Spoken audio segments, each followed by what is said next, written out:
ঐ শুনাচোন, তুমি মোক মৰমত কি বুলি মাতিবা? থওক দিয়া, যি বুলিয়ে নামাতা কিয়, মাথো মৰম দিবা।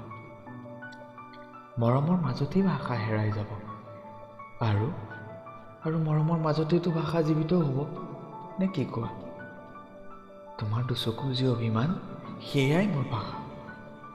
আৰু কি জানা, হেজাৰ মানুহৰ মধুৰ কণ্ঠ তোমাৰ অভিমানী কণ্ঠতেই বিচাৰি পাওঁ। সপোন পৃথিৱীৰ ধূলিকণা হৈ জীয়াই থাকিম তোমাৰ মৰমত।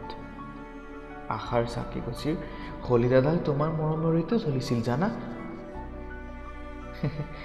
সিদিনা যে তুমি মোক কৈছিলা মৰম কি মই বুজি নাপাওঁ বুলি, মনত পৰেনে তোমাৰ?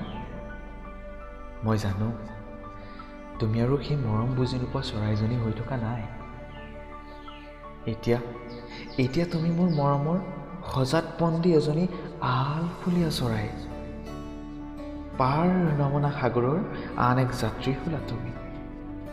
ঐ, তোমাৰ স্মৃতিৰ সেই উকা ডায়েৰীখনত মোক ঠাই দিবা।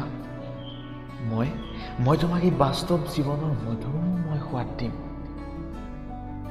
আৰু সেইবোৰ থাকক দিয়া, এতিয়া মাত্ৰ তুমি মোক মৰম দিবা, মৰম।